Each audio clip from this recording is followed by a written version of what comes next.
Tervist, loodetavasti meid on kuulda. Ja võite pöida panna, keda on näha, keda on nimeliselt näha. Väga hea. Ja mina olen siis Toivo ja minuga kaasas on Rauno. Ja aitäh, Helmer. Tõepoolest teatritel on ka raske ja teatri inimestel on väga raske, sest me oleme harjunud käima massides ja nüüd, kus see võimalus on ära võetud, siis oleme siit Tallinnast Impro stuudiost otse lülituses, et teile siis täna natukene näidata, mis see improkomöödia endast kujutab. Jah, kiire publiku soendus, väike näpusoendus. Lülitage oma kaamerad sisse, siis me näeme teid, kellega me räägime ja saame näha siis teie reaktsioone oma etteastele ka. Ja tõepoolest, ja Helmer, ma loodan, et sa oled ka veel siin või sa läksid ära. Oled siin, kaunis. Rauno tõepoolest kuulis sind ja kuulas ka. Mõtlesin, aga Toivo pani selle pöidla näppu siin ette. Aga nüüd, kus te olete siis oma käed vabastanud, siis tehke palun minu järgi niimoodi. Võtke oma parem käsi ja pange nimetissõrm püsti ja suunake see kaamera poole. Väga hea. Nüüd võtke vasak käsi, pange rusikasse niimoodi, et pöial jääb püsti. Ja nüüd me teeme oma ajud korralikult soojaks, et te saaksite aktiivselt meiega kaasa mõelda ja hakkame neid sõrmi vahetama oma vahel. Nimetissõrm ette pöial püsti, nimetissõrm ette pöial püsti. Ja kui jube hästi välja tuleb, siis võib hakata tempot tõstma. Tunnete, kuidas aju läheb soojaks.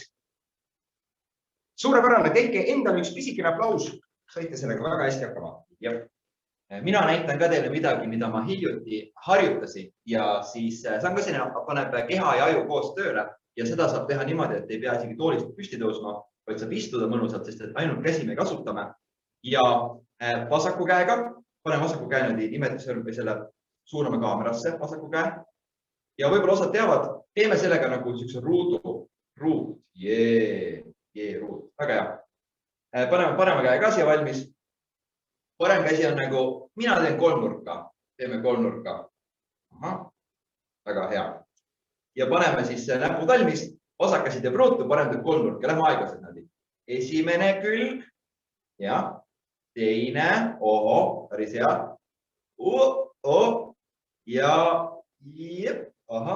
Ja saab kiiremaks minna sellega. Ma ei saa vaadata, kuidas teil läheb, kuna ma pean keskenduma oma näppudele. Läks hästi, tehke endale aplaus. Niimoodi, väga hea. Ja me improviseerijad alati ajame ka oma aju korralikult soojaks. Ja kindlasti kõikidele meeldib muusika. Meile Raunoga meeldib ka muusika, väga räppmuusika. Ja meile meeldib räppmuusika, nii et me hakkame improviseerima teile räppi. Ja et seda teha, siis teeme, et Toivo alustab, sest et Toivo on pikem ja ma annan talle eesõigus. Ja tal on kena soeng ka. Kirjutage meile chatti mingi eestikeelne sõna, millega Toivo võiks proovida riimuda. Vaatame, mis meil tuleb. Mis meil chatti lendab. Mis lendab chatti? Võib-olla teemakohane, võib-olla teemaväline. Ja katsume siis selle riim panna. Vaatame siis. Trükkimine käib põnevusega. Esialgu siis Toivo proovib teha 2 rida. Koroona. Tundub väga aktuaalne teema. Okei, ole valmis. Koroona. Ma teen beatboxi, Toivo siis on valmis. Koroona. 2, 3, 4. Vaadake, ma seda olukorda ei hooma. Linna peal lahti on läinud koroona. Toivo. Nii, ja nüüd võib mulle kirjutada auguraud. Auguraud. Ja Rauno, sinu sõna on auguraud, millega sa pead siis tegema 2 rida räppi. Auguraud. 2, 3, 4. Tööl mitu tundi silma vajuvad laud. Ommul kirjaklamber ja auguraud. Auguraud. Rauno. Toivo. Aitäh. Nii, aga võib veel, juba on järgmine. Vaatame, mis seal kirjas on. Okei, väga hea. Deinstitutsionaliseerimine.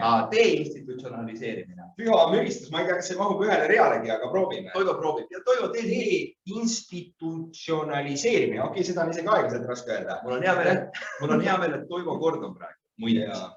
Ja Toivo 4 rida siis tuleb teha selle sõnaga deinstitutsionaliseerimine. No nii, on valmis, jah? Deinstitutsionaliseerimine 2, 3, 4. Plakat käes, ma kõnnin ringi linna peal.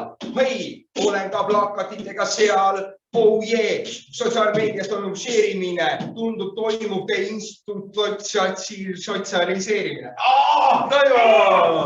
Deinstitutsionaliseerimine. Jeerum. Väga hea. Ma olen koju harjutan seda sõna natuke. Toimub deinstitutsionaliseerumine. Ja paneme Raunole ka mingi sükse hea pähkli, et oleks ikka korralik süke, et ikka läheks. Okei, vaata, mis nad teevad. No nii. Võiks tulla ühe silbiline sõna, nagu mingi sein või... Ma arvan, et sükest pikka sõna lihtsalt võtabki aega kirjutada. Vaba või nagu mingi tore või mingi kass, ühe silbiline sõna oleks päris läheks teemasse mulle. Ja vaatan, Helmer muigab, ta ilmselt juba guugeldab sulle midagi mahlasõnad. Mingi islandi keelse sõna kirjutab mulle. Seal on mõnusalt 2 rea pikkused sõnad. Nii, vaatame siis. Kes järgmine esineja meil oligi? Mul läks juba meelest ära.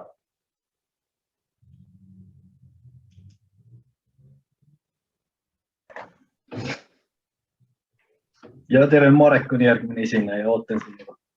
Väga hea, Marek, jäta Mikkel sisse, ma vaatan meil chat hästi. Nüüd tuli. Okei, Sille sõna siis teetööde tegija. Teetööde tegija. Ka korralik keelevänsutaja. Niimoodi. Ja Rauno teeb siis meile 4 rida lõpetades teetööde tegijaga. Teetööde tegija 2, 3, 4. Kõnnin mööda tänavat, küsid, mis sa teed, sa vastab parandan praegu maanteed. Oled ikka naljakas killurebija, mina olen vaene teetööde tegija. Rauno on vaene töötegija. Rauno, Toivo, aitäh. Nii, natuke raputasime teie ajud mõnusalt valmis, et Marek saaks rääkida. Ma tegelikult ei tea, millest ta täpselt räägib, aga Kirsika kindlasti teab ja me jääme kuulama. Nii et anname sõna siis esialgu Kirsikale, kes siis põrgatab selle võib-olla õigele inimesele edasi. Ja meie oleme kaamera taga, kuulame agaralt ja mõtleme kaasa ning õige pea siis naaseme uute mängudega. Väga äge, aitäh teile. Nüüd siis võtab sõna härra Marek Posti, kes on siis meeskonna vanem Tõrvandi Päästeametis. Palun. Tere. Kas ma saaksin siis slaide ka jagada? Mul on mõned pildid, mida oleks jutu sees hea näidata. Loomulikult ma annan sulle selle võimaluse, et sa saaksid jagada.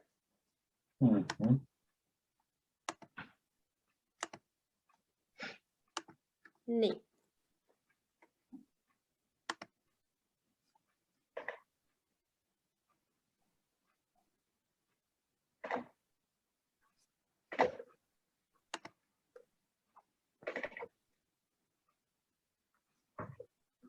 Näeme. Super. Nii, tutvustan ka ennast täpsemalt. Olen Jaan Marek, olen Tõrvandi vabatahtlikus komandos, olen vabatahtlik päästja ja samuti meeskonnavanem olen ma tegelikult Tartu päästekomandos. Nagu Helmer enne mainis, et kui nemad häirekeskusena saadavad pääste välja, siis tõesti suure tõenäosusega on midagi juhtunud. Neid sündmusi erinevaid, kus päästeauto välja sõidab, neid on väga palju erinevaid, aga mina pühendaks ennast rohkem veeohutusele ehk siis veepäästele, mida meie teeme sündmustel, kus keegi hakkab siis uppuma nukkumisohus või kahjuks juba ära uppunud. Mul on hea tuua näiteid just enda komando kohta, kus ma olen meeskonnavanem. Ma ma panin siia kaardi peale ka. Siit on hästi näha, millised veekogud meil siis meie komando ümber on. Meie komando asub siin kesklinnas. Tõrvandis on vabatahtlik komando, kes meid abistab sellistel sündmustel ja on ka Annelina komando, ehk siis õnneks kõiki neid veekogusid, mida te siin näete, et õnneks meie üksinda ei pea kõikidega tegelema. Ja Tartu komando kohta on hea näide tuua ka sellepärast, et meil on nii-öelda lisaveepääste võimekus. Miks meil see on? Põhjus on see, et seesama jõgi, mis nüüd siit Tartust läbi läheb, see on nii-öelda kiirevooluline jõgi ja see läheb läbi kesklinna ja kuna Tartus elab väga palju inimesi ka, siis selle tõttu juhtub Emajõe peal ka suhteliselt palju õnnetusi. No, ma ei saa öelda, et palju õnnetusi juhtub, aga kui nüüd võrrelda teiste veekogudega, mis on linnast väljas, siis neid ikkagi on natukene rohkem. Nende veekogude paigutuse kohta, et okei, kui midagi juhtub siin Tartu kesklinnas Emajõe peal, me jõuame suhteliselt kiiresti siia kohale ja suurem osa ajast on alati kõik inimesed see kiiresti ära päästetud. Kui nüüd me vaatame natukene kaugemal neid järvesid, siis nendesse me jõuame suhteliselt, kohale sõitmine võtab päris palju aega.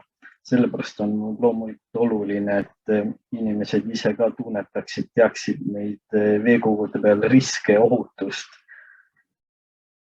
Sellepärast, et kui Emajões me saame kannatama kiiresti kätte, siis kuskil kaugemal järves suure tõenäosusega me jõuame juba liiga hilja kohale. Me küll saame selle kannatanu ilusti kätte, kui elustame isegi ära ka. Aga kui inimese aju on juba pikalt olnud ilma hapnikuta, siis suure tõenäosusega ta täisväärtuslikku elu enam ei ela. Ehk siis veeohutuse peale tuleb mõelda ja see on suhteliselt ajakohane teema ka, kuna ilmad lähevad järjest ilusamaks ja veekogude ääres käiakse rohkem. Kuidas siis meie väljasaatmine käib? Puudutan jälle korraks seda häirekeskuse teemat. Loomulikult, kui keegi näeb õnnetust, helistatakse 112. Häirekeskuse töötaja küsib küsimusi, kus see sündmus aset leiab. Mis puudutab veepääste sündmusi, siis seal on see aadress natuke keerulisem. Kui sa oled kuskil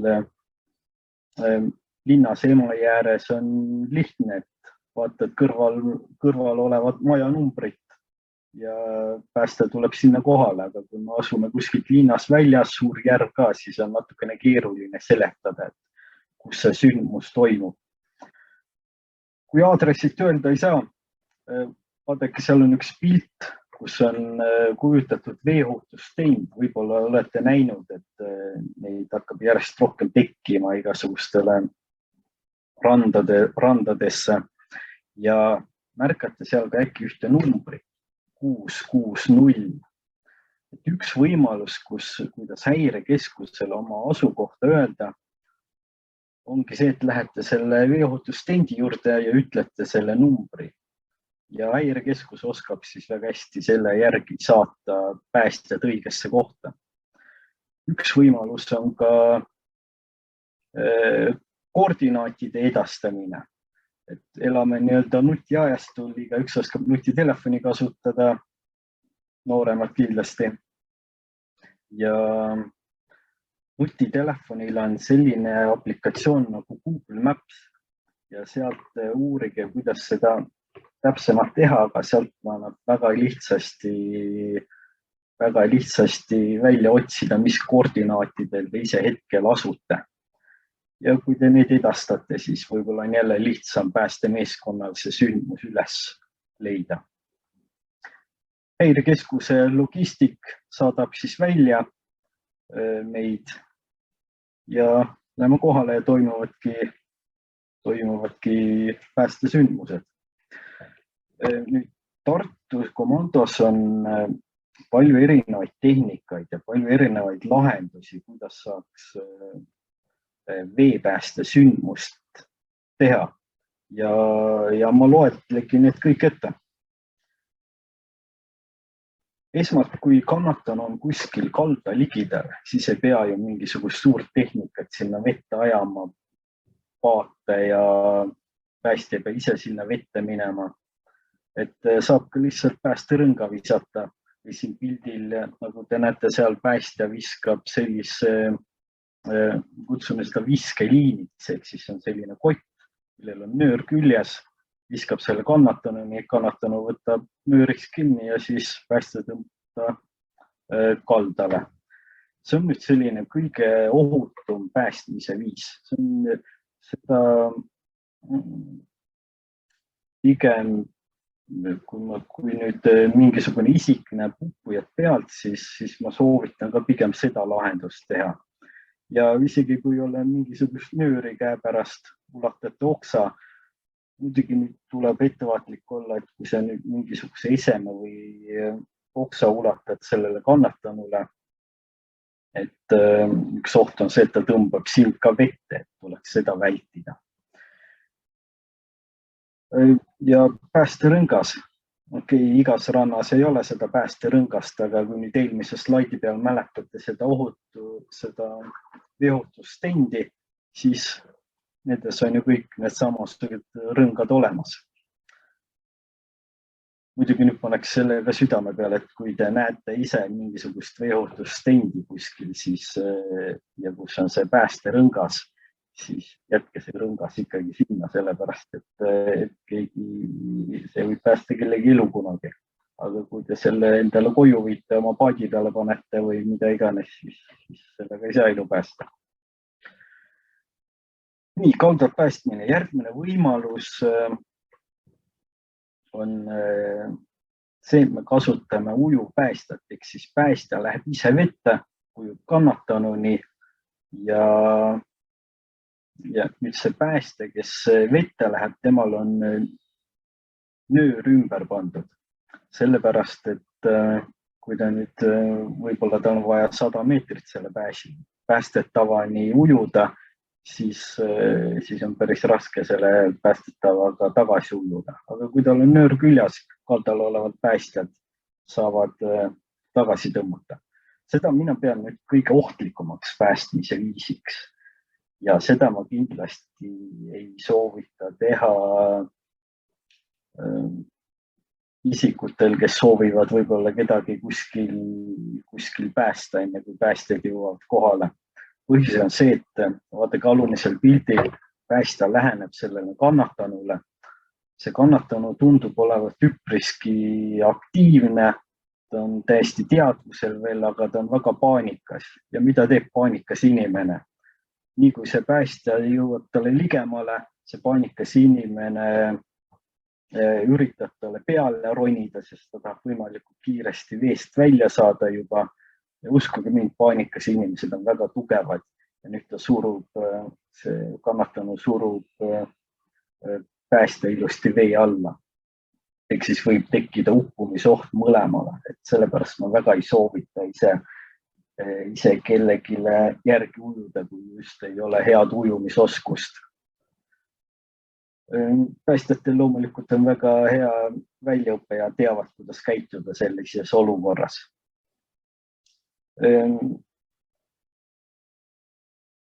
Mis sellel päästjal seljas on? Nagu te näete, tal on olemas päästevest, juhuks kui lähebki midagi halvasti, ta saab selle päästevesti avada. Tal on seljas paukvest, see tähendab seda, et tõmbab nöörisse, läheb õhku täis ja siis ta püsib ilusti pinnal. Tal on seljas kuiv ülikond, ehk siis selle ülikonna all on tal veel tavaliselt päästja vaheriided, et sellega on võimalik isegi talvel kedagi päästa ja auku minna, et ei hakka nii ruttu külm. Ja nagu näete, alumisel pildil on veel hingamismask ja hingamisvoolik. Järgmine võimalus, mis on ka enamustel päästeautodel, olemas, on päästmine pinnapäästelauaga. Ülemisel pildil näete, see pinnapäästelaud asub tavaliselt auto katusel. See ei ole küll nii kiire päästmisviis kui eelmine, kus päästja kohale jõudes lihtsalt hüppab vette ja läheb kannatanuni. Aga kui nüüd kannatanu on natukene eemal kui 100 meetrit, siis on raske päästjal juba temani ujuda ja sellepärast kasutatakse pinnapäästelauda. Nagu näete, seal on aerud peal. Praegu pildil on mõlemad päästjad on selle pinnapäästelaua peal. Tavaliselt toimub see nii, et üks on laua peal, teine on laua taga ehk siis vees ja siis tema liigutab oma jalgu ja see pinnapäästelaud liigub kiiremini kannatanuni. Ja sellele samamoodi pannakse nöör külge, eks kui kannatanu on käes, on laua peale tõstetud, siis kaldal olevad päästjad tõmbavad tagasi kaldale. Millist varianti me üldse kasutame, see olenebki nüüd sellest, et kui kaugel kaldast on see kannatanud. Nagu ütlesin, tavaline päästja ujub järgi kuni 100 meetri kaugusele, selle pinnapäästelauaga minnakse kuni 300 meetri kaugusele ja nüüd üle 300 meetri siis kasutatakse juba abivahendeid, mis töötavad mootoriga. Ja järgmine aparaat, mis meil Tartu komandos on, ongi siis see, millega me saame natukene kaugemale minna. Päästejett. Enamasti Päästeamet kasutab neid komandodes, kus asub, mis on mere ääres, ehk siis mere peale sellega on hea minna, hea kiire. Meie komandos on see samuti selle sama Emajõe pärast. Kuigi Emajõe peale kaldlalt saab ka kiiresti selle kannatanu kätte, aga kui näiteks kannatanu on kuskil linnast eemal, siis on kiirem see, et me paneme selle päästejeti Emajõe peale ja sellega jõuab kiiremini kohale, kui auto jõuaks kuidagi. Auto ei saa ju sõita täpselt mööda Emajõe äärt. Ja nagu näete siia, sellega töötab ka 2 päästjat, 2 varianti, kas siis mõlemad päästjad istuvad selle jeti peal ja sinna on taha pandud ka selline omamoodi päästelaud, mis on selle jeti taga. Sellepärast, et kui nüüd kannatanu saadaks kätte, jõutakse selle jetiga kannatanuni, siis teadvuseta kannatanu teda on raske panna sinna jeti peale istuma, aga laua peale on teda kergem tõsta. Ja kuidas me jõuame selle jetiga sündmuskohale? Talumisel pildil näete, jeti on sellise spetsiaalse käru peale pandud, et paneme selle käru oma päästeauto taha ja sõidame lihtsalt sündmuskohale. Mis selle asja miinus on see, et kui päästja saab igalt poolt vette hüpata, siis igalt poolt ei saa seda samast päästejetti vee peale panna. Et selleks peab ikkagi, päästeautod on suured veoautod, et peab olema mingisugune ligipääs, et see veoauto saaks minna veekogu äärde. Ja viimane variant, mis samuti on meie Tartu päästekomandos. Selle miinus on see, et see võtab veel kauem aega, kuni me selle paadi saame vee peale. Aga seda väga harva kasutataksegi selleks, et kui keegi on konkreetses hukkumisohus, et tema mõte on meil rohkem see, et meil on ka naftareostustõrje võimekus, ehk siis kui kuskil jõe peal, järve peal on mõnel paadil näiteks kütusõli lekkima hakanud, et siis sellega me hakkame tegema töid, et seda reostust kõrvaldada. Aga loomulikult, kui on kannatanud ikka väga kaugel kuskil kalda äärest, siis saame sellega ka päästa samuti kui on mingi paadi tulekahju, saame sellega ligi minna, kustutada selle pealt. Selle paadi hea pluss on, nagu te näete kõrvala pildid, et tema esiosa nina saab niimoodi alla tuua, et me saame kiiresti sellega kaldale minna. Ja seesama nina, see on ujuv ka, et kui meil seda paati me kasutame siis ka, kui me lähme juba ära tooma kedagi, kes on juba uppunud, et siis selle abil me saame ta ilusti paadi peale võtta. Ja seda on nagu pildil näha jällegi järelkäruga viime siis veekuku peale. Sellised võimalused meil siis. Ma olen siia viimase slaidi peale ära toonud põhilised põhjused. Siin ei ole küll mingisugune Päästeameti statistika, et milliseid sündmusi on kõige rohkem, aga ma olen siia toonud sündmused, millega mul on oma piirkonnas kõige rohkem kogemusi. Ja just hiljuti sulas jää ära, kõigil on meeles igasugused jääle mineku piirangud, et mis probleemid talvel on. Ma saan aru, kui jää on piisavalt paks, siis kalamehed jää peal pole mitte mingisugust probleemi. Ja aga jää läheb päris ootamatult, läheb nõrgaks ja siis tekivad need ohtlikud situatsioonid. Miks siin just lapsed ja kalamehed on toodud, et on täiskasvanuid muid isikuid ka. Aga lapsed ja kalamehed on need, kes viibivad selle jää peal nii pikalt, et nad jäävad palju paremini vahele. Ja loomad. Olen isiklikult päris mitu koera olen Emajõe pealt jääaugust ära toonud, et minnakse oma koeraga jalutama. Arvatakse, koer on kerge loom, jookseb jää peale, aga Emajõe peal on tihtipeale jää veel õhukesem kui Muula järve peal ja siis loom vajub läbi jää. Kalda ääres mängimine. Suvel rannas ikka mängitakse kalda ääres, aga kui tegemist on juba külmemate ilmadega, vara kevadel, hilis sügisel ja kui vesi on külm ka ja kuskil Emajõe ääres mängitakse, kukutakse vette, siis on see eluohtlik, sest külm vesi on eluohtlik. Minnakse purjus peaaegu ujuma, kukutakse vette, kas siis kuskil paadi peal toimub mingisugune üritus, inimesed tarbivad alkoholi, kukuvad kogemata vette või on isikul mingisugune terviserikke tänu sellele kukub vette, kõike sellist on toimunud.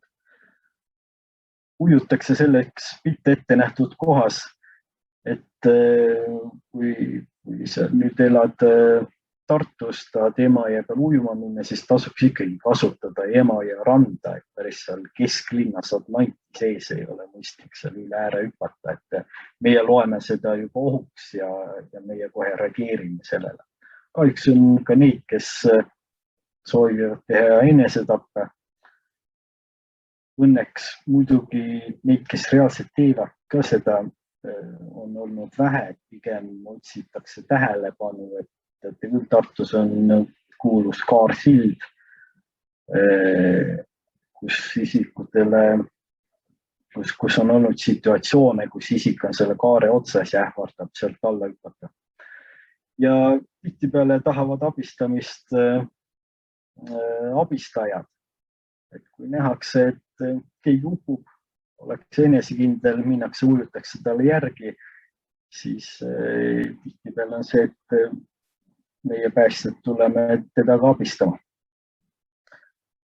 Seda on näiteks siinsamas kesklinnas, Tartu kesklinnas Emajõe peal, seal on suhteliselt kõrged ääred, et isegi kui hea ujuja läheb ujub kannatanule järgi, saab ta kätte, siis sealt kõrge ääre pealt Emajõe pealt kaldale on suhteliselt keeruline saada. Nii, aga minu poolt tuli see kõik. Vastan veel küsimustele, kui on soovi. Ja jälle minul on mitu küsimust, et kui palju naisi on umbes Tartumaal üldse nagu komandodes ja siis ka nendes vabatahtlikes komandodes? Tartumaal nüüd, kui me räägime kutselisest päästjast, siis otseselt Tartumaal minu teada ei ole, kuigi Lõuna-Eestis hiljuti oli üks meeskonna vanem naisterahvas, aga ta läks komando pealikuks. Et kui nüüd üle Eesti rääkida, siis paar üksikut on, aga vabatahtlikes komandodes kindlat arvu jälle ei tea, aga olen siinsamas Tartumaal tulekahjude sündmustel olen näinud naisvabatahtlikke. Neid ikkagi on ja neist on olnud väga palju kasu ka, et mõni on isegi paremas füüsilises vormis kui mõni meespäästja. Et super, et kui huvi on, tulge. Aga kuidas need vabatahtlikud päästed nagu valivad seda, et nagu kui näiteks oletame, et ma tahan minna näiteks kuhugi, kas siis ja ma võtan nagu selle vabatahtliku päästekomandaga ühendust, kuhu ma soovin minna, siis nagu mille järgi nad nagu otsustavad, et nagu kas nad võtavad mu või nad ei ole nõus mind võtma või kuidas see käib? Üldjuhul ikkagi võeta. Kuidas nüüd see isik valib endale vabatahtliku komando? Üldjuhul valitakse ikka oma piirkonnast, et ikka tahaksin oma kogukonda aidata. Mille järgi nad sinna valitakse? Vabatahtlikud võetakse alati vastu. Siis ma usun, et sellega probleeme ei ole, kes tahab ikka väga vabatahtlikus päästjaks saada, siis ei tohiks väga palju raskusi olla. Tuleb ainult küsida. Aga kui raske nagu see füüsiline ettevalmistus on või nagu mida seal nagu vaadatakse või kui ma tahan nagu minna, et siis mida ma nagu tegema pean?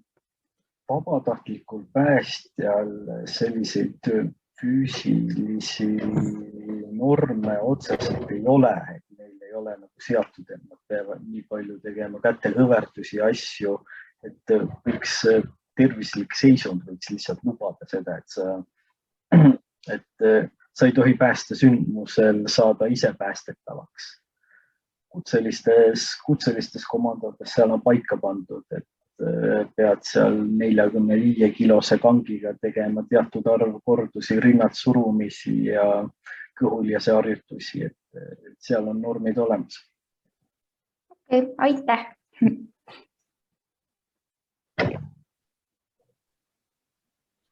Nii, suur aitäh sulle, Marek, enda esitluse eest, et see oli väga põhjalik.